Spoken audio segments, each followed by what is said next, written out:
All right. Hey guys, welcome back. It's another episode of Leadership Stack Live. And tonight I do have a special guest that is going to be joining me. But before we jump into that, I just want you guys to know that we have new episodes in the podcast and you might want to check that out. If you haven't been to Spotify recently, we have been publishing 2 to 3 episodes per week. So this week we published 3 episodes, and that is why you should build your brand. And that's a one-on-one episode with Jennifer, brilliant lady. She's, I think, from New Zealand, and we had a really good talk. And I learned a lot why you should build your brand. This is going to give you a good insight on, especially if you're the kind of business person that is just thinking about the bottom line. You just want to make money, you just want to make sure I get profits that I'm able to provide for my people day in and day out, month in and month out. And you're not thinking about your brand, you don't really care much about your brand, you might want to tune into this episode. And we also have how to turn your hobby into a business. We got a lot of views. Well, we got a handful of views already in YouTube for this, but we also got a couple of listens on Spotify. You might want to tune into this, especially if during the pandemic you birthed a hobby. It could be, being a plantito or plantita, just like a lot of other people out there. Or you, like me, I've gotten into aquascaping, hence the 2 shrimp tanks behind me, and how you could make money out of it. The best kind of hobby is the hobby that pays for itself. And we also have managing personal and business crises, again with Miss Jennifer Cairns. And this is a very good episode for those who usually have a difficult time prioritizing stuff in life, and you forget about the important stuffs and they turn into a crisis. This is one episode that you should tune into. Okay, if you haven't followed us on YouTube, this is also all on YouTube. If you're not the auditory type of learner, you want a more visual approach, we do have the video recordings all uploaded in the YouTube channel of our Leadership Stack team. Okay, so enough with the suspense. I am going to introduce my co-speaker, my co-host today, and her name is Lian Lacaba. If you don't know, she is the CEO of 2XU Executive Services. She's a career coach known as the Virtual Ate in YouTube. She is also a content creator, such as myself. You might want to check out her website and her YouTube channel. Her website is leanlai, leanlai.com. That's her website. You might want to check her out there. Or just search for her in YouTube, The Virtual Ate. Napaka Filipino, no, yours truly. And she's also a published author of her own book. Hey, Lian, welcome to the show. Hey Sean. Hi everyone. Super excited to be here. All right. And we got an hour. And I know an hour may not seem like it's long enough for the slew of different questions that we have right now. So we got to jump right into it. Yep. First question is, how did you figure out the kind of leader that you want to be? Since a lot of people are probably tired of me answering this in my own show, I'm going to let you go ahead.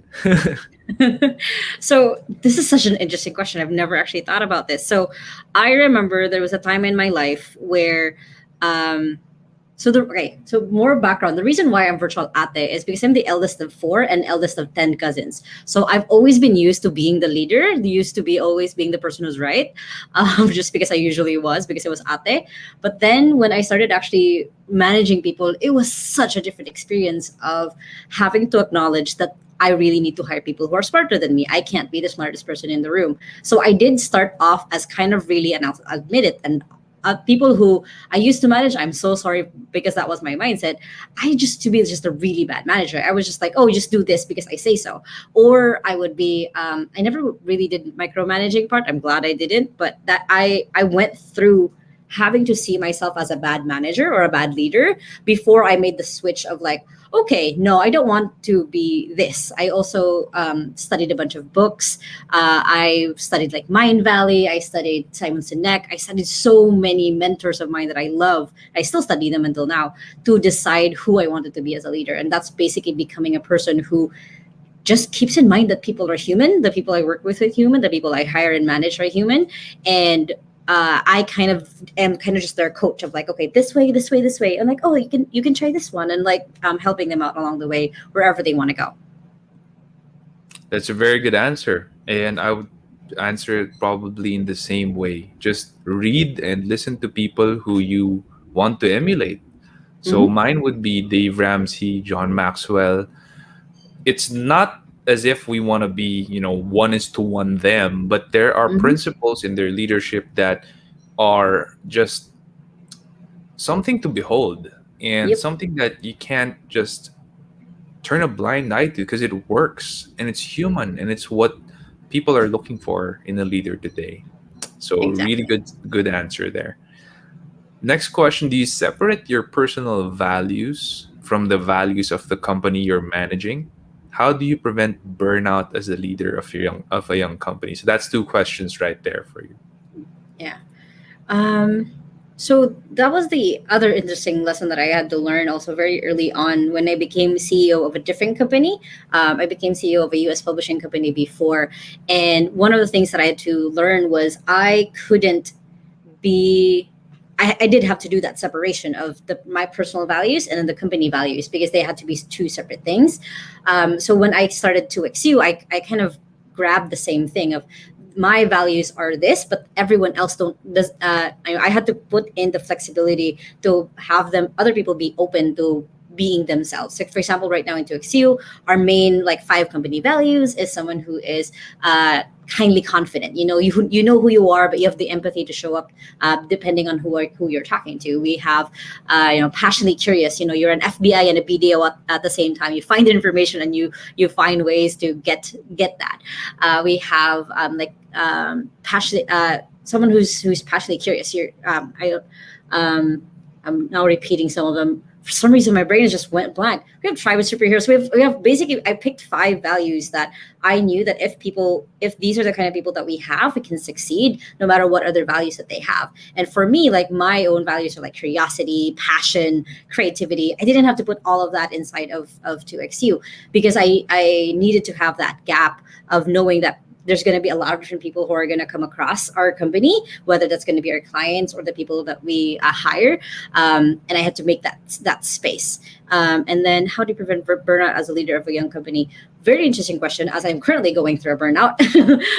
But how I manage it is usually I just take a break. That's like next week. My calendar is literally do not book a meeting. That's more of a reminder for me, not for anyone else, because I keep doing that of like, oh, I'm take a day off. Like, no, I can add one more meeting. It's a really bad habit that I'm trying to break. But how I manage is take a break. I read. I go for a walk.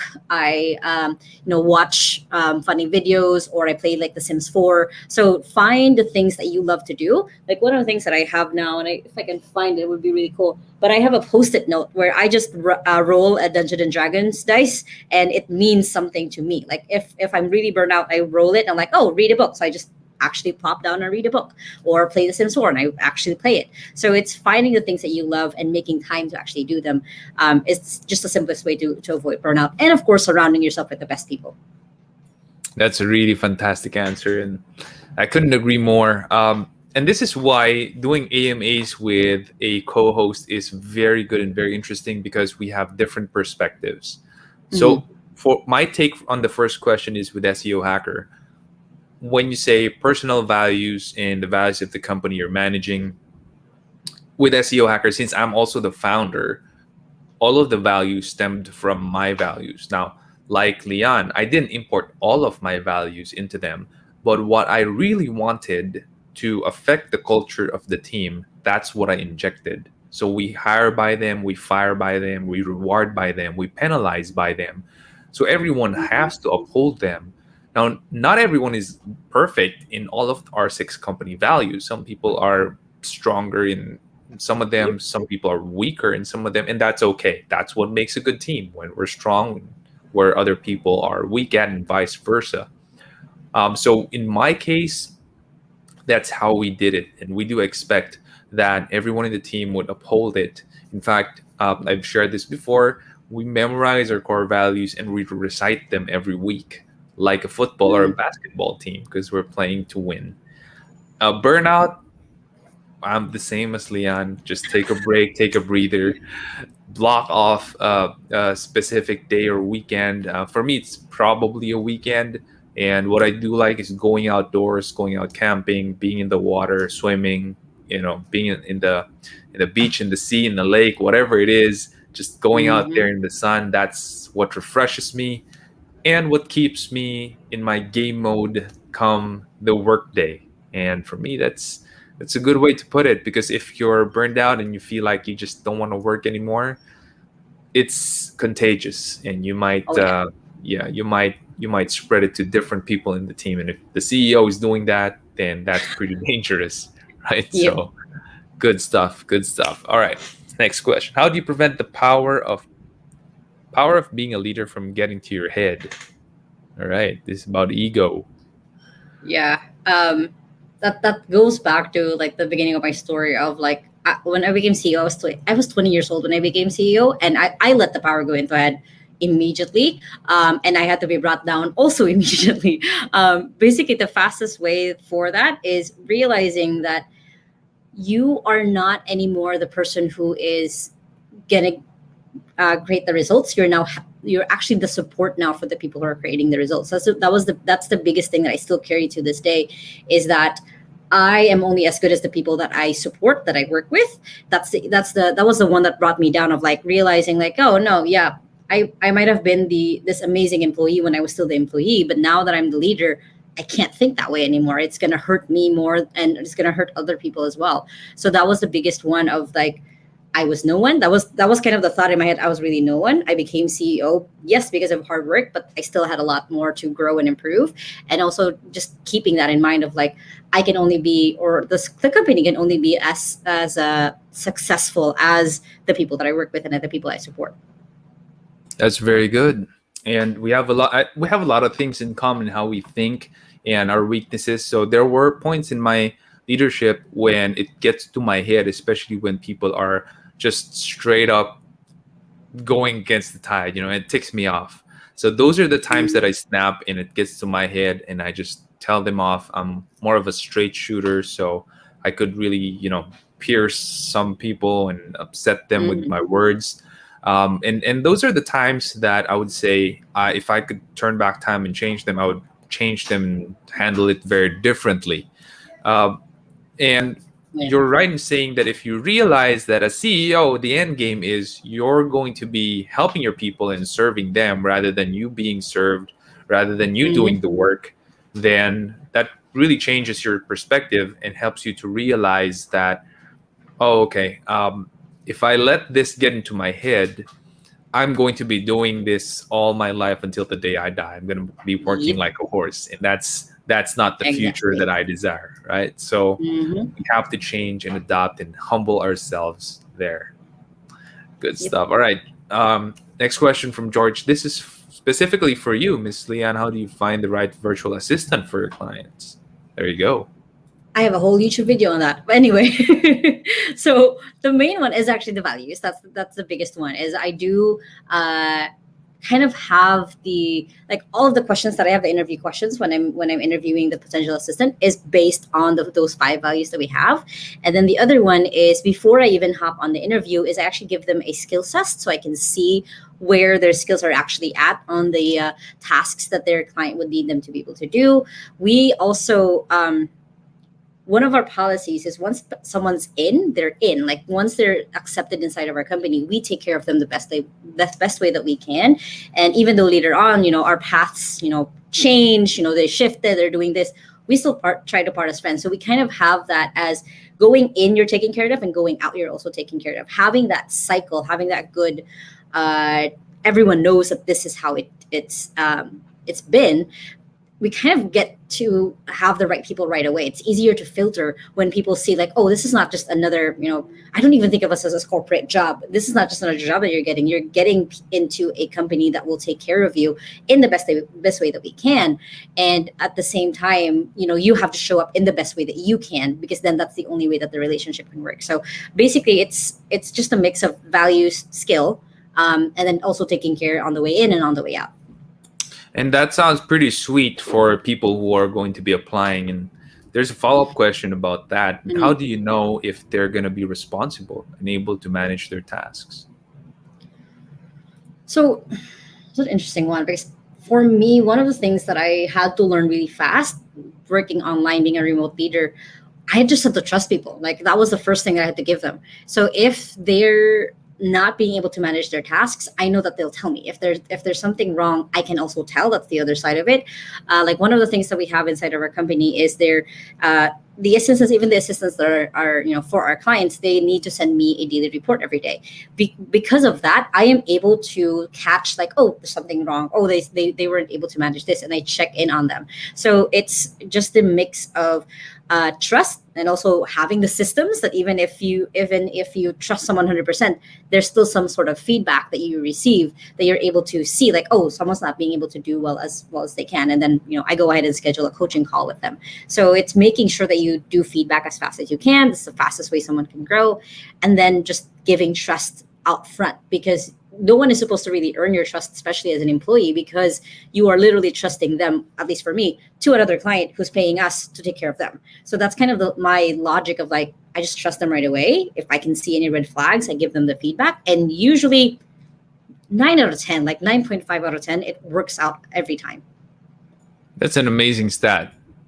How do you do it? That's like magic for me. No, for us in SEO Hacker, we do a Mm, whole long process of screening our people. And it's not that mm, we don't trust them, we actually do, but it is tough for us to like foresee if they're really going to be responsible. And even through the long process of our hiring, we still make mistakes. Like we still mm. hire Oh yeah. some wrong people, Oh and yeah. it's frustrating for us. So 9 Mhm. out of 10, that's an amazing stat. That's an amazing stat. Props to you. It's just like multiple times in my career as a leader, I have gotten to the point where I actually had to fire groups of people because they become toxic, and I was like, okay, no, that's it. It usually takes me a while to get to that point, but now with my own company with 2XU, I make sure that, not that it doesn't happen, because it probably happened, fingers crossed it never does, but like I know how basically I've gotten just a toxicity detector at this point. Like I know if someone's going to be Yeah. bad or someone's going to work out. And even if someone is bad, if I catch it early enough, then I know a lot of the toxicity that I've noticed before with the previous employees that we've had, it's literally just a lack of clarity. That's it. They become this way because either they didn't know that it was wrong, or they were crossing a boundary, or that they had a assumption that we never, as me as a leader, I take responsibility, I never cleared out. So then they kind of spiraled into their own and kind of made their own group or whatever, and then it ended to the point where there was just tiny misunderstanding that blew up. And then of course we like I said, I do, it takes me a while to get that point where I do actually let people go. But it's knowing also that people just want to be taken care of. People just want clarity, whether they love their job or hate their job. Moving forward, you like an employer who knows or gives you the clarity to know what to do next. You hate an employer who says, oh, just figure that out. You hate that. So if the way that I treat my employees is how I want to be treated as an employee myself. So that's kind of just my thought process basically on that.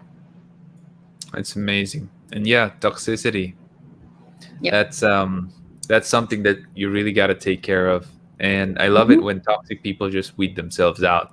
Yeah, When you have a that is culture something that that does just, happen. yeah, Yeah. just spits them out. Yep. We got a follow up question. Do you think that the career of being a VA is sustainable? So it depends, honestly. So for me, I've only been a virtual assistant, actual virtual assistant, for like a month. Most of my career has been writing, editing, graphic design, website design, marketing, and then of course I became CEO. But I see virtual assistant as something that you can slowly really turn later on, as something that you it's just part of your work. If you are not inclined, and I always say this to people, like not everyone wants to be an entrepreneur. Some of them do just want to have a job that they work on for long periods of time. They might do a little bit of career hopping. But if it works for you, then it works for you. Like if you really want to have this kind of world, this kind of job where you're supporting entrepreneurs, you're literally their backbone, then you continue doing it. If not, then you switch. You That's how you learn what you like, what you don't like. You switch, you find something else. But on sustainable, that really is up to you. Like I can't say, yep, George, this is sustainable. You can do this forever and ever. You might change your mind later on, and that's fine too. Yeah, that's a good answer. That's a good answer. And her, I think this is her last question. What are your tips when shifting careers from a day job to being a VA? Depends also on the your risk level. Basically, that's the biggest one. Is I sometimes I advise, okay, are you comfortable with leaving your job right now? Do you have enough savings? Okay, just jump into right into it. For some, I say just find a, and there's a bunch of clients who are always looking for just a 3 hour a day virtual assistant. You can try applying for those for just part time, because then you can see again if this is something that you want or not. For a lot of people, they can't handle having too much freedom of their time. And I've hired some of them sadly, and I have to help them out. For some people, they jump right in and fall in love. So you have to kind of see and gauge, is this something that I really want to do? By trying it out, by doing a 3 hour a day, being a virtual assistant, you just clean someone else's calendar or email, or you jump right into like, okay, I'm going to work 40 hours a week for this person. Let's just do this. So on shifting risk level, what you're comfortable with, what you're financially also comfortable with. Don't just jump into it and expect that you get the job right away. And just find and see what you like. That's good. That's really good. We have a question from Ron. What do Mm, VAs do? Ayan. Para sa mga hindi that's funny. nakakaalam. I literally just did a TikTok video that I posted about 2 hours ago. What does what do VAs do? So I'm There just you gonna go. repeat that answer. Wait, let me drink really quickly for my water. All right. So there's Stay hydrated. definitely follow Leon's TikTok, Ron. She put the answer there. You might want to check that out. Yeah. So if I remember right, what I said in my TikTok video, 5 things that just a general overview. Like a VA, I always believe that there's 2 types. There's the general VA and there's the specific VA. So specific VA is like you're a graphic artist, but you also support them, or you're social media manager and you also support them. A general VA is the one that usually people know about. Is where first thing is you organize the chaos. That's how I describe it. Is you organize their calendar, their email. Usually, and you'll probably agree with me, Sean, when you're starting a business or growing a business, there's gonna be chaos. So your Yeah. support as the VA for someone is to help them organize that chaos. 2 is I just call this writing. So when you are a VA, you help document processes, you help document meetings, you help document reports. So that's one of the major tasks as a VA. The third one is I'm trying to remember exactly what I put in that TikTok video. I think I said basically managing social media. So that could be posting, that could be commenting. That basically is helping your client keep up with the social media to make sure that they're seen. If branding is their focus, then it's helping them in that way. Fourth is research. A lot of what you'll do as a virtual assistant is you basically have to say that Google is my best friend because you need to find the right data, you need to find the right information for your client, especially if they're trying something new in their business.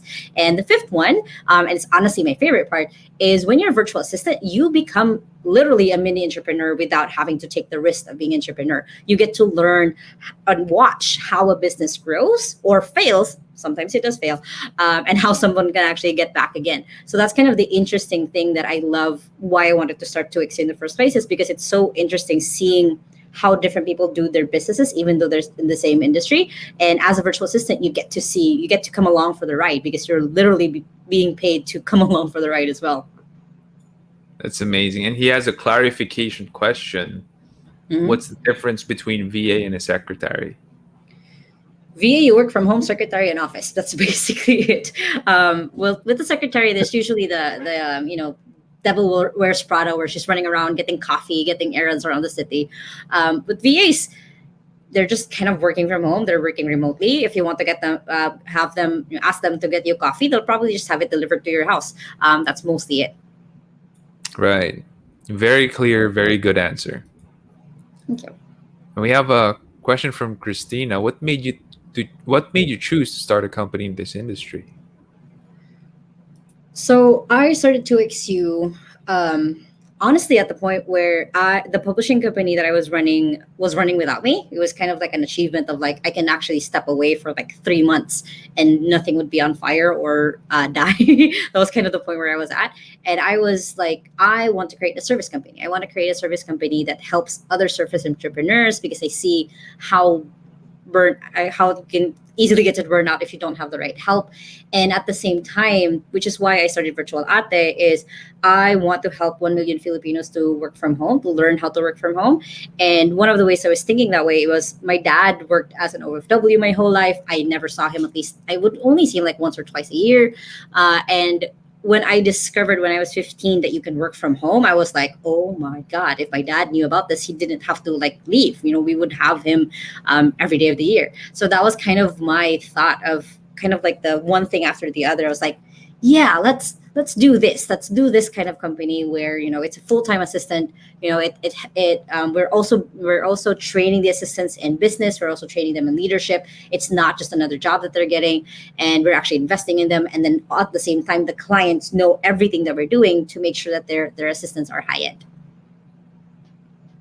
That's a really good story. And so, were you able to help your dad? Just curious to just stay at home and also work from home. Well, now my dad is retired about 4 years ago. Before I started to XU, he just chose to stay at home, and we now have a coffee shop in Samar. Wow, that's amazing. Yeah, Even better. yeah, just at home. All right. Um, with Here's another question for you. How do you ensure that you keep the company culture consistent despite working from home? A lot of it is having the communication systems that we have. So what that looks like is I mentioned the daily report. We also have the weekly meeting agenda with the client. So I jump in on a meeting with the assistant and the client, and I give them feedback right afterwards. They also have and this is just funny. They also have their own Facebook group chat that I'm not part of, and it's there. I'm not part of it for a reason, so they don't feel awkward about asking questions. They can ask the other assistants for different things that are their expertise. We also have once a month. We actually do a meetup. That's why we hire mostly from Cebu. Is we actually have a meetup where we do training. We have like really good food. We have, we rent out basic co-working space where everyone just hangs out and gets to know each other. So it's one, repeat exactly what you said earlier, Sean, of repeating the values over and over. Two is actually living the values, and three is constantly surrounding the assistants with people, with all of the other assistants. So then that kind of keeps getting reiterated. That culture, that feeling of like, okay, we're taking care of you, and I because we just trust that you're also taking care of us in the best way that you can. Awesome. For SEO hacker, it's going to be our processes. So how we ported our processes from our office work to work from home, that kept the culture consistent. And the main difference between being in the office and working from home is what Leon said: the communication. In the office, communication is immediate and it's direct. There's no barrier to it because you could just tap the shoulder of your coworker and you can Mhm. talk. True. But at home, you might not be able to do that because your coworker didn't see your Slack chat or Microsoft Teams chat until XR, and or he or she might be doing something at home, cleaning the plates, whatever. True. So you're gonna have to wait. But there are processes that we have that make sure that people are in their seats in front of their computer, logged in certain hours in the day, and Mhm. we call that focus hours. So you're gonna be sure that you get feedback in the focus hours as fast as you can. It's basically processes that you have. Culture is all about your values enforced by processes Yep. in your company. So if you Exactly. have that and you're able to port that to a work from home where communication is more segmented, then that's going to work. That's going to keep your company's culture even more consistent. Oh So, yeah. Yeah. yeah. Here's a question from V. How do you build trust with a company that's working from home? So I kind of answer that a little bit of like my policy as a leader is always just trust first. But then also on the other side of that, I do, like I said, I do have systems in place. Like we have, hub staff that tracks their time in their screen. We also have the daily reports. We have the check-ins. So it's giving that trust, but then also having like the backup because life happens. Like, family for you, Sean, giving birth for me, like taking care of my family first because I'm in the ate. So it's giving that trust, but you also know you have space for that wildness that the life sometimes brings you by having that system of like, if I was, out traveling or if I went home to Tacloban, I know I could just go into my inbox and check everyone's daily reports and be able to like, oh, okay, everyone's fine today. Or, they know that they can chat me anytime as well if they need feedback or if they need help with anything else. Yeah. Just to clarify, guys, I didn't. It was my wife who gave birth, but yeah, Yes, I'm sure not you you. guys know that.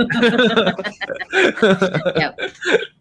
All right, so yeah, that I completely. Hubstaff is a fantastic software. We Hmm. use Hubstaff as well. Yeah. Dave Navot, the CEO, is a great guy, and I support this company. So I guess I completely agree that trust has to be given at the get go as an entrepreneur. That's the risk that we all Oh have yeah. to take because you can't, you will not know if you can trust somebody unless you trust them. That's the Hmm. only way. And it's a paradox, but it's also quite true. And you have to trust your people. We've hired a lot of people who we've never met personally during the Hmm. pandemic. And SEO Hacker has been growing, and we've been hiring. We're still hiring. Up to today, we have a lot of openings, and we haven't met like 40% of the team right Wow. now. So that's quite a handful.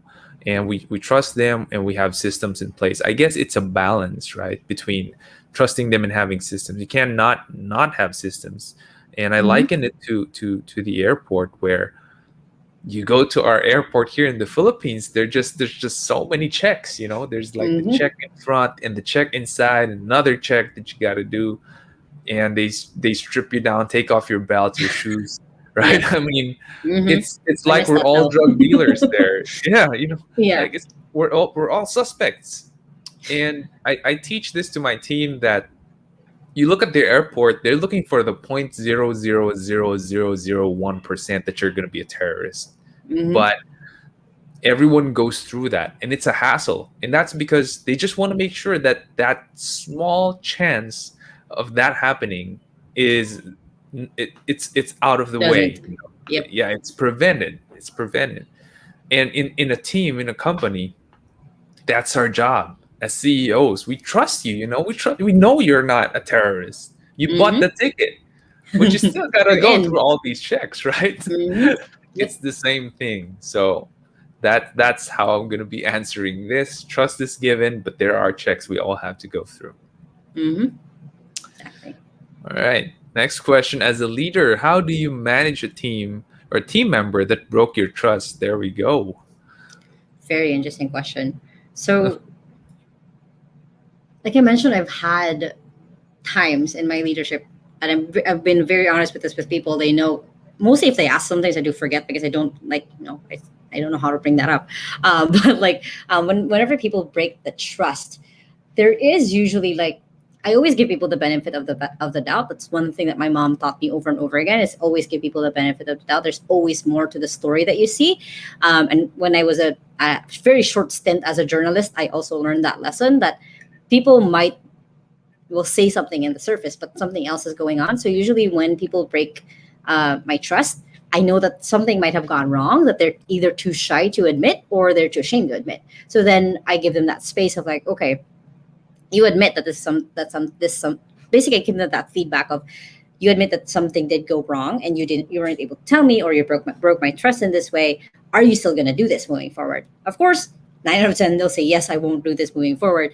But then the next time that it does happen, you already had that commitment with them, that they know that what they did was wrong and they broke your trust, and they also agreed, even though it was might have been half-heartedly, that I will not do this again, and they do it again, that's now up to them. That's not anymore me. That's not anymore like anything that the company was doing. It's now their responsibility to live up to their words. So whenever the second time happens, usually they're really on thin ice, and then usually sooner or later they actually let themselves out. That's one of the things I've seen multiple times. Is then they see like, oh crap, they're not going to trust me anymore to do this. I'm just going to go. So that's kind of the natural thing that does happen.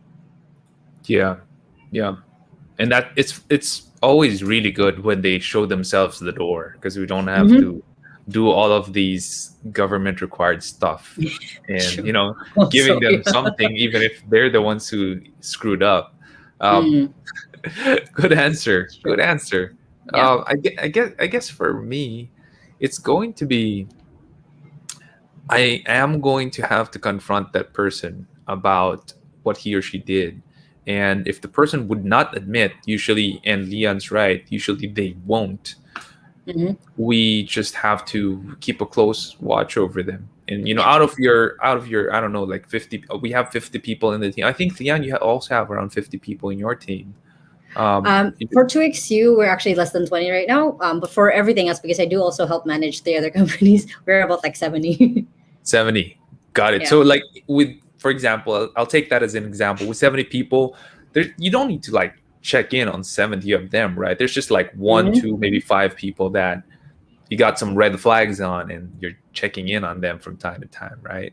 So with SEO Hacker, it's more like that. There are some people who I take mental note of, and I know that, they, even if sometimes you don't really know if they broke your trust outright because you don't have direct evidence, you just know that something's happening there. As an Mm-hmm. entrepreneur, you got that gut feeling. And Yep. especially CEOs who have been CEO for, like, I don't know, a decade, Mm-hmm. you will have that gut feeling when something's going wrong with a specific team. You just know that there's someone there with a red flag spreading malicious stuff, or it's not good. Nothing good is happening there, and they might be performers. They Mm-hmm. Oh might yeah. be They excellent usually sometimes are performers. even. That's the worst Yeah, part. Yeah. that's the worst part. They're excellent performers, but their attitude is rotten to the core. And Yep. it is going to be the best case when they show themselves the door. Mm-hmm. So when someone outrightly broke your trust, breaks my trust, it would depend on what kind of mistake they did. If it was a Mm-hmm. work mistake and it's not fatal and it's not a repetitive mistake, then usually we just forgive it, and Yep. we say, just don't do that again. We'll pay the tuition fee.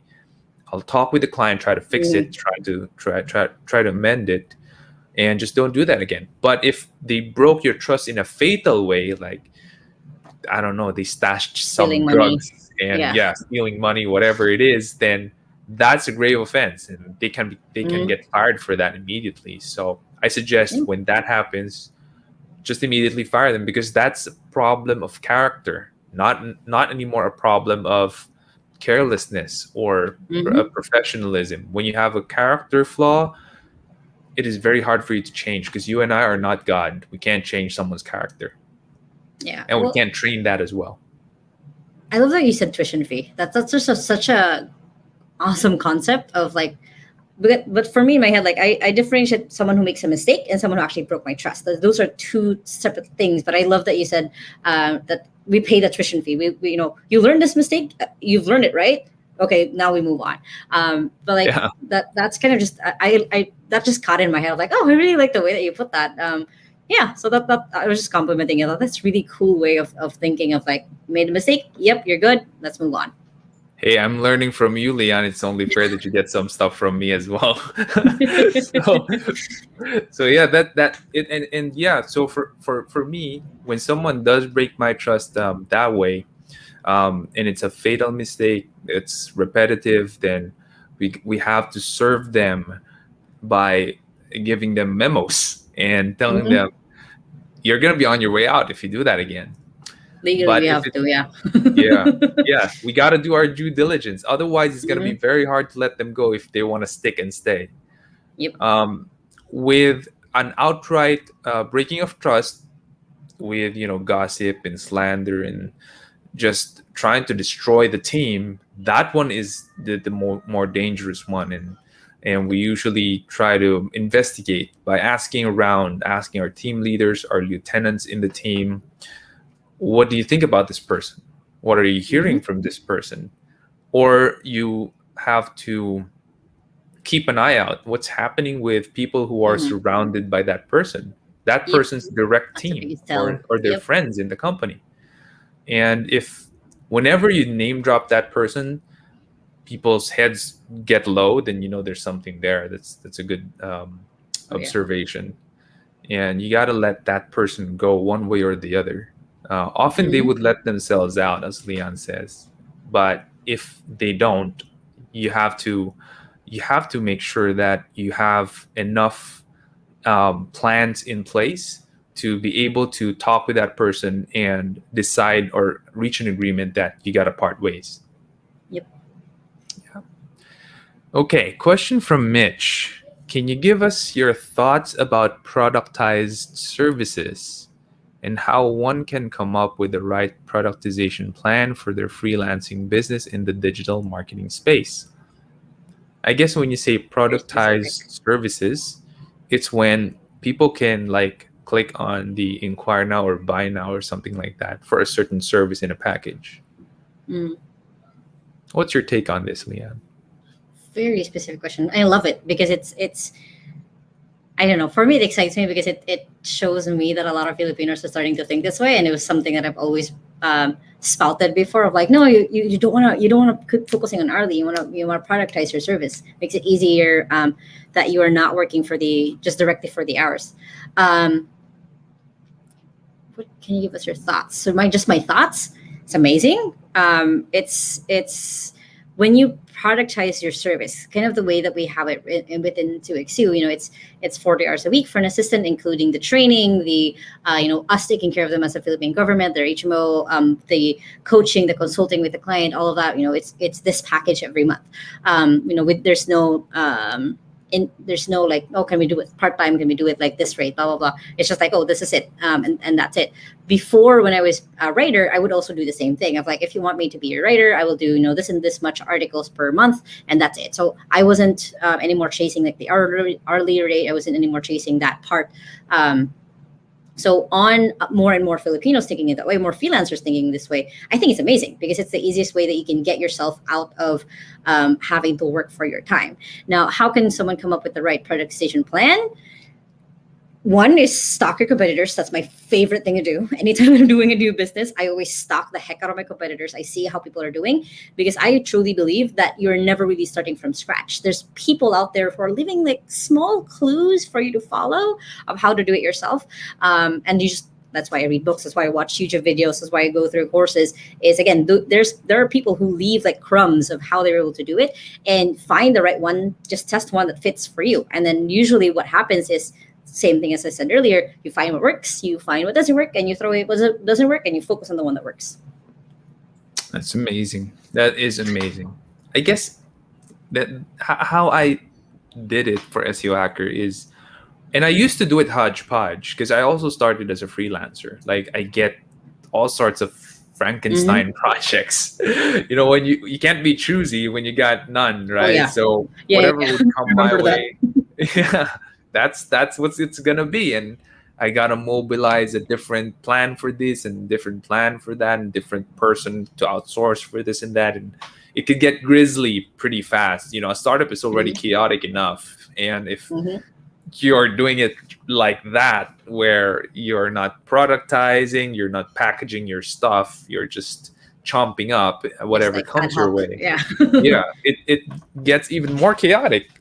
So I guess how I did it was like Leon, I checked out what others are doing. And since I was doing SEO pretty early on, way back 2009, 2010, there weren't a lot of SEO companies here in the Philippines yet. So I'd look at US SEO websites and see what they're doing. And I emulated that all the way to their price points. And maybe that's why SEO Agri is one of the higher end SEO companies here. And when it comes to our services, we do extra mile and as well as our pricing, because I really based it on what people are doing in the US, and we Mhm. try to improve on that because Filipinos were excellent when it comes to extra mile service. Yep. So that's what we do, and I just put the packages in the website. And wait, when it got traction, meaning companies who would just take my package instead of give me ad hoc stuffs, Mhm. then I could turn down other clients who are just asking for hodgepodge stuff, right? And it's easier for me to do that because I already have clients who love the package stuff and it works for them. And right now that's what we're doing. We can, Mhm. not all money is good money for me anymore. We turn down Oh yeah. customers or potential customers who are asking us to do stuffs that we don't want to cater to or is too troublesome for us to do. So Mhm. that's how I did it, and it took years. It doesn't have to be like in a few months. Your Oh plan yeah. could be for years, and that's not a problem. Ron says, "May I have some of that Samar coffee?" You have to go to somewhere to get that, but sure. A VA can't order that for you, Ron, where you're living right Yeah. now. Yeah. Yeah. It has to be like a personal thing to go to. Yeah, yeah. From Alana, what lessons have you learned from your past mistakes? What lessons you've learned from your past mistakes can you advise to a new business owner? So Okay. there's a ton.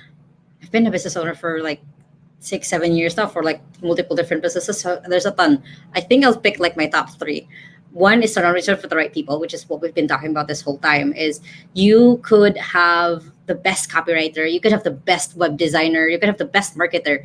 If they don't have the right personality, if they're not the right people for you, that whatever business that you're trying to do, that's just gonna fall apart in a few months. It'll have a high, sure, because you have the best people, but then it's gonna fizzle out really quickly. Like I've that was one of the reasons why I had the problems with other employees before was I didn't have the set of values. I didn't have the clarity of who did I really want to work with, and that's how the toxicity started. How that all of the other stuff that I was talking about happened was because I didn't myself have the clarity of who I wanted to work with. Second is learn from the mistakes of others, which is again books, courses, TED talks. Watching out for the people that you like their books, and then watching their interviews. So it's learning from mentors, even though you never will really like meet them. And then if you can get an actual mentor also in person who can have years experience further than you and who can advise you on their mistakes, and then so you can skip it. And the third one is to, and this is a little bit soppy and more something I realized as a female leader, not really as a general leader, but like just keep in mind to take care of yourself. Like I am such a giver. Like I have that as one of the things that I know is part of my core. Is just I always should try to give, just as an ate, as like ate, I need this, like here you go. Ate, I need that, here you go. I have to keep in mind of setting boundaries and also taking care of myself and being an ate to myself. Of like I know if I am not being able to sleep right, I know something's wrong. If I'm not able to do my morning routine, something is wrong. So you as a leader, you can only show up as much as what you have in you, what you have inside of you. And if you don't take care of yourself in the right way, you're neglecting your sleep, neglecting yourself, neglecting your own needs because you want to make sure that everything works out fine for your business. The reality is you keep doing that, then even if you have this billion-dollar business, but you're kind of dying, then it's not worth it at all. So just find the things, like I said earlier, find the things that you find joy with, that you enjoy doing, to take care of yourself, to kind of do that refill before you start giving again. Yeah, kind of dying sounds like a sucky plan, right? Yeah. Exactly. That's really good stuff. Really good answers. I guess for me, past mistake was hire slow and fire fast. When you know Hmm. that the person is the wrong person, they have Yep. bad attitude, bad Yep. character. You know that they're bad mouthing you behind your back while you're paying them so they can eat and feed their family. Yep. Then you know that that's the wrong person. And Hmm. one of my mistakes was I kind of kept that person for quite some time more, and I should have fired fast, and I Hmm. should have hired slow as well. I used to hire when I need a spot filled, bam. And Yep. usually Same thing. when you're already in that scenario, you just hire the next best bloke who comes your way, right? And that's a Hmm. really bad way to hire people. That's a Yep. very bad hiring strategy. When you hire, you really need to look at, are they a good fit for your culture, not just for the job. Of course, they have to be good fit for the job. That's a given. That's what's required. But are they a good fit for your culture? Mm-hmm. For us, we look for three things. That's humble, hungry, and smart. And we I ask love them that. questions like, for the humble, we ask them questions like, what was your biggest failure in life, or your most embarrassing moment? And if they don't tell me fluffy stuff, like they tell me real life scenario stuff, I Mm-hmm. appreciate that. But if they tell me, my biggest weakness is I work too hard, I work long hours, Yeah. that's, like, what's new, right? That's So, that's a and failure of self discipline. That's what it yeah, is. so Yeah. we see through that. I see through that. Are you being Mm-hmm. humble, fake humble? Are you just trying to get the job? Yep. And real humility, people will really tell you their stories, and they're not Mm-hmm. ashamed to do that. And they will tell you what they learned from it and what they did afterwards. When it comes to hungry, I ask them, did you work in your younger years? Did you work hard in varsity or in school? Um, That's what how what do you think about work life balance? Is that something that is, work life balance is important, but if they put it in a pedestal, that's a red flag for me, because there are a mm-hmm. lot of times when I personally work all the way to 10:30 p.m. even to today. And Mm-hmm. if you're not willing to do whatever it takes to win, um, and that's not to say that we do have a lot of those days. Maybe once every quarter that we have like an hour or two overtime, but that's it. Since we're a 9 a.m. to 6 p.m. company, we don't have EMEA shift or US shift. So it's just Mm-hmm. one shift, and we rarely go overtime. But if they keep talking about work life balance, that for me is a red flag, because that means you're not too hungry to join our team. And smart, when it comes to smart, it's always about people. Are you people smart? So Mm-hmm. I ask them questions like, what is something about you that irritates other people? And if the person can't Ooh, good answer that, question. then that means they're not very people smart, because they don't even know themselves. Right? And I Mm-hmm. also ask, what kind of person irritates you the most? And I look for their answers. So yeah, so asking these questions is very important for me now. Before it was like, um, what do you know about copywriting? How long have you Yeah. practiced that? It's about those things. What's your vision 5 years from now? So if you ask generic questions, you're gonna get generic answers. Yep. That's one mistake that I did, that I hope you guys tuning in now would not make. So hire slow, fire fast. I hope that helps, Alana. And Nino's here. Nino, thanks so much for joining again. Really learning a lot. All right. Leon, Awesome. um, Nino's learning a lot from you. My top fan badge looks so good. Oh, that's from the Leadership Stack team. Thank you, Leadership Stack team. So you guys know I'm not the only person here. I'm just a talent, and my team has no choice. I'm the only talent. But they're the ones running the show. It's not me. Okay. We got more questions here. For another one from Mitch. Can you share your journey? How you did? Oh, how I did the productization. Yeah. So this is done. I shared it earlier. Hope you got some ideas from there, Mitch.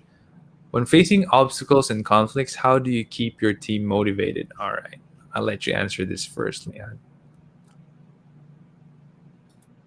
Such an interesting thing with the with 2XU, because with 2XU, like each we only have a few clients who have like more than two assistants. Like most of them are like one to one. So for when it comes to obstacles and conflicts between the team, there's rarely any, which is I'm really lucky to say.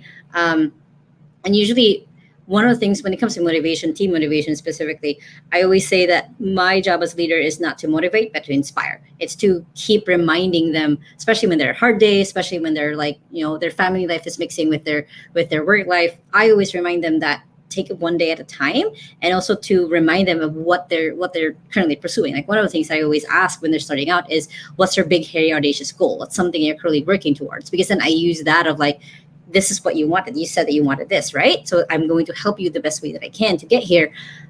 What do you want to do next? So it's again, it's going away from motivating them, like you want this, right? You want this, let's do this, into inspiring of like, you want this, reminding you that this is what you wanted. So what do you want to do next? So it's more of getting them out of the feeling of I'm stuck, I can't do anything, I can't, I'm just here, into like, oh yeah, I have a dream bigger than this. I have a dream bigger than this small problem. If I get to that point of my dream, this is such a small thing compared to everything else that I want in my life. So it's keeping in mind, again, it's not my job to motivate them. They're self motivated. That's why they're in this company. But it's my job to inspire them, to keep them to see like the light in the end of the tunnel, if they're having difficulties with work, and just taking care of them the best they can. Like I said, when it comes to conflicts, rarely so far, fingers crossed, there has been rarely any. When it comes to obstacles, that does happen. Again, life and work mix up. But I keep in mind of, I always reminded myself, like, okay, what was your big heritage school again? Okay, that one. Okay, yeah, I'll help you. I'll help you realize that, and then help you in whatever way that I can to get to that point. I love the Jim Collins reference. So you Mm-hmm. probably read his books, Yep. huh? Yeah, I did. That's I've read a ton awesome. of books, so I don't know. I don't. Sometimes I like spout off quotes. I'm like, where did I get it from again? So Yeah, yeah. yeah, I hear you. Okay, obstacles. I'm gonna, since Leon took it from perspective of personal and work, I'm just gonna take it from a professional, purely work standpoint. As a leader, your job is to remove their obstacles, especially if the obstacles are blockers within your team. Like someone else in Sure. the team doesn't want to cooperate. Your job as the leader is to make sure that that doesn't happen. And they're cooperating and they understand each other and they get the job done. So when facing obstacles, I take it upon myself and my leadership team to make sure to remove those obstacles so that Sure. you just have to get out of their way and make sure they are able to zoom and do the work that you love them to do. When it comes to Mhm. conflict, we have a core value and it's unity. And with the core value of unity, there's five enemies. Number one is gossip. Number two is sanction incompetence. Number three is unresolved conflict. And unresolved conflict is a no-no for us. So if there's conflict, we welcome it, so long as it's a good, healthy conflict. And Sure. the other rule is there should be no hitting below the belt. Don't make it personal. Don't say to the other person that it's because you're like this, and that. Yep. That's unacceptable for us. But if you're saying this kind of work should not be a part of your output, then that's acceptable, right? Or if you're going to ask them, why was this the work output and how can I help that improve, then that's acceptable. If two people are having conflicts in the team, we make sure to sit them down and moderate, because if left by themselves to resolve it, the chances of it growing as a conflict is high. So there has to be a moderator. Often one of the leaders or both of the leaders are there if they are from two separate teams.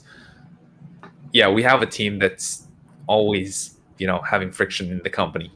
Mm. And we got to watch these two teams because they're like, the American football, just trying to butt heads with each other. And Mhm. we want to make sure that when they butt heads, and they can butt heads, it's okay, but keep it professional, right? Don't make it Yep. personal. How do you keep them motivated? If they see that you yourself are leading from the front and working hard, Hmm. and you really bring home the bacon, you make sure they get paid on time, they get paid well. That matters a lot. People get motivated when you actually keep your word. Pay them Yep. right, pay them on time, give them your vision and how well you're growing. So with SEO Hacker, we have this monthly report from the account management team. How much revenue, how much new accounts did we bring in? How many accounts did we lose? Where Mm. are we right now? And that helps to keep the team motivated in a way, because they know, oh, okay, everything we're doing, it matters. Yep. What I'm doing, it matters because this is what's happening right now. And our CEO, he's working his ass off. He's not like chilling off in the beach somewhere, right? And Yep. expecting me to work. So that is something that helps motivate a team. Sure. Sure. From Pam, what are the most important attributes of successful leaders today? All right. Very good question. Really What good is it for question. you, Leon? Someone's always curious. That's the biggest, like that's my one of my core values is if you want to be successful at anything, whether you want to be a successful leader, you want to be a successful entrepreneur, or you just want to be successful at your job, you have to stay curious. You have to be that kind of person who what you see isn't, it's not what you get. You know that there's always something that you could chase, or you can improve, or you can upgrade, or even replace altogether. Because if you want to really get to where you want to be, you have to be open that the world has so many freaking combinations. I'm always amazed by, like, when I hear like, oh, this culture does that, I'm like, what? That doesn't make sense to me, but if it works for them, sure. So there's always the, what you, every one of us is living in a box, and and then there's the, cultural box, and then there's the country box, and then there's like the Asia box, for example, for us. And there's always more and more combinations that you never see. So if you're always curious, right, if you're always trying to see if there's a better way to do what you're currently doing, it's going to be so much easier for you to succeed, especially as a leader, because then you are also open to the different personalities that you'll have, the different projects, the different, the client versus the, at least for me, client versus assistant kind of personality. Whenever I see that there is some sort of schism, basically, not full conflict between like a client and an assistant, I go in, I'm like, why is this happening? What is something that you're saying that they're understanding different just because of the cultural differences? So it's giving that space that there's always something to learn, that there's always something to explore and dive into, and to never really take things in the, just what it is. I love that curiosity is one of the important things for you, because I do consider leaders to be learners. So Mm-hmm. that's Exactly. directly in line. If you're not learning something new, you're probably not leading, because Mm-hmm. maybe someone in your team is, and they're going to be overtaking you, and Yeah. you're not going to be leading anymore. You're going to be following when that Mm-hmm. time comes. So curiosity, being an internal student, or have we in SEO hacker, how we call it is having a beginner's mindset. That is Mm-hmm. very important as a leader. And that takes humility as well. So I would True. say humility is one of the biggest, most important attributes of being a leader. And we tackled that in the question earlier of Yep. what if it gets to your head. So you have to have the humility to know that I'm not the I'm not the alpha male here. I'm not the biggest name boss here around. Mm-hmm. I'm here to serve my people and to make sure I clear obstacles for them so they can do their best work. That's why you Yep. hired them. That's why you want a dream team. That's why you built this company. If you don't have the humility, guess what happens? You yourself will burn your company to the ground. And that's the most horrifying thing that Painful. you're going to be telling your grandchildren, right? Someday. Mm-hmm. So it's humility. For Leon, curiosity. I would add another one. And this also is very important for me: integrity. Oh yeah. You, as a leader, should be a one man person. You have to practice the one man principle. Integrity, as a word, comes from the root word integer, which means one or whole. When you're not a whole person, you're different at home, you're different at work, and at work you're different with person A and person B. That's a red flag. You're not going to be a leader for long, and you're Mm-hmm. also going to be burning your company to the ground, because no one likes a person who is not authentic. No one True. likes a person who Very is true. not authentic. So integrity is very important, both with your people and your clients. Mm-hmm. Clients will not hire someone or a company who they know doesn't have integrity. In integrity, the problem with it is it's either you have it or you don't, because it's either one or zero. If your decimal places, it's also not being an integer. That's also not being an integer. So that's Mm-hmm. also not integrity. Okay. Question from Pam: how do you continue to grow and develop as a leader? All right. I think we Yeah. answered. Maybe we can answer this in a different perspective. Like, Leon, what kind of books and podcasts would you recommend? Of course, there's the Virtual Ate by Leon, and you guys have to tune in both on TikTok and YouTube. That's gonna help you out. What other books and podcasts would you recommend? So for specifically for being a leader, not for being an entrepreneur, but specifically for being a leader. There's Dare to Lead by Brene Brown. There's Brene Brown's also like her podcast and the way that she interviews. There are TED Talks, because literally when you do a TED Talk, you are being the thought leader for this particular thing that you're telling these people. So when you watch a TED Talk, you're even if it's an idea that you are totally opposed, you find it boring, you can see the subtle things that they're doing to be able to convey the thought that they are trying to convince people of. So that's why I love recommending people just watch TED Talks. You'll get ideas from people, but you'll also see the little nuances, or little things that they do to convey that authority and being a leader, at the same time being open to other people saying things about that. Um, Other books, so many books that I've read that I now have to like really, really like think about them. Um, there's This is an interesting, for me, it is a leadership book in a way, because you have to learn how to manage yourself before you can manage other people. Atomic Habits by James Clear, just I because love like it that book. gives you, yeah, it gives you the clarity of like what it is, like how you want to show up with your habits, like building that up so you can show up in the way that you want to. And it's just, again, it's just leadership, like self leadership. You have to start in that way. Speaking of self leadership, there's a book called The 1 Minute Manager and Self Leadership and The 1 Minute Manager. Both books, I actually gift them to our clients. Anytime that we have a client from the US or Australia, I actually send them an Amazon copy of that book, because it's such a good book when it comes to how you can think of given feedback, and also the way that you handle different employees at different parts of their careers as well. So both of those books are really good. More management, not really super leadership, but will help you, of course, when it comes to giving feedback. Um, I don't know, Shauna, how long do we have? Because I have so many books and podcasts that I just follow. Like, how long do you want to have me keep going? But those are my top recommendations. But like, I I just think have that more.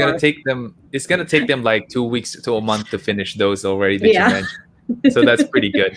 I know of one very boring leadership book, and that's CEO at 22. I don't know if you guys have ever I heard it, haven't heard but that. Yeah. you can buy it from Lazada and Shop. No, I wrote that book. I'm just kidding. So I didn't know that. I'm gonna look it up now. I'm gonna open up my Lazada and like research and grab your book. There you go. yeah, so that those are my leadership principles. If you're interested to know, um, you can get it online.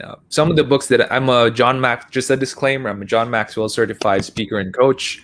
So of course, John Maxwell books, such as the 21 Irrefutable Laws of Leadership, that's always where I Really ask good book. my Yeah. regular team members to start. And when you want growth, because one of the last questions here is about growth, but we don't have time to go through that. The 15 Invaluable Laws of Growth by John Maxwell, that's fantastic.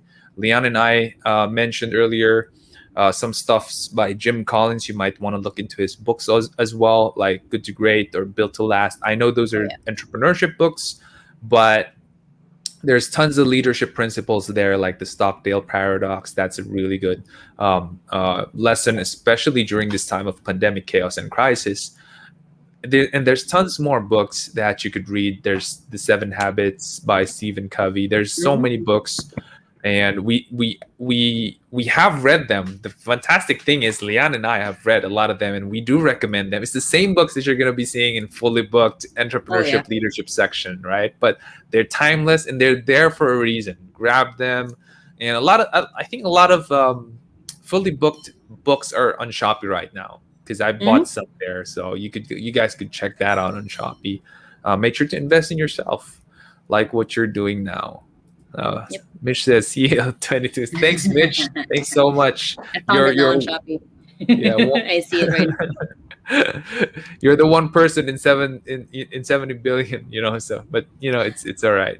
Um, Thank you for that. So guys, that's all the time we have. Of course, I always want to respect my co-host's time. We're actually a little bit overtime, 8 minutes overtime, but I learned a lot. I hope you guys have learned a lot as well. We do have our YouTube channel and our Spotify podcast. If you're not yet subscribed, please subscribe to YouTube. That's leadme.ph/YouTube. And we also have leadme.ph/Spotify. If you're an auditory listener, you want to listen while driving, taking a shower, exercising. I'm saying all of the things that I'm doing while listening to podcasts. If you're the same as I am, then go ahead and follow us on Spotify as well. And with Leon, look her up, the virtual ate. For those of you TikTokers, she's there. For those of you who Mhm. prefer the longer version on YouTube, she's there. Go ahead and subscribe as well. That's it. Thank you so much for your time. And we are going to change the schedule a little bit. I had my meeting with the leadership stack team earlier, and they're telling me you guys are having so much of me already that we should do it twice a week, twice a month instead of once a week. So we might shift it to twice a month instead of once a week. We're not yet 100% sure, but I'm giving you guys a heads up right now. If you haven't joined the Leadership Stack um, Facebook group yet, please do join. And I don't have, I do have the link here. There you go. Leadme.ph/Facebook. That's the Facebook group. We have 105 new members today. I hope you also do join that Facebook group where we'll be posting stuff and you can post your questions there and we'll be getting to answering them here. I couldn't say every Thursday night anymore, right? Can I? That's my bunso. Cutie boy. Yeah, Hello. my youngest boy, Sage. All right. All right. Hey, thanks, Leon, for joining. And thank you, Yeah, everyone who's still anytime. here, tuned in. I really appreciate you guys. And I'll see you next week. Take care.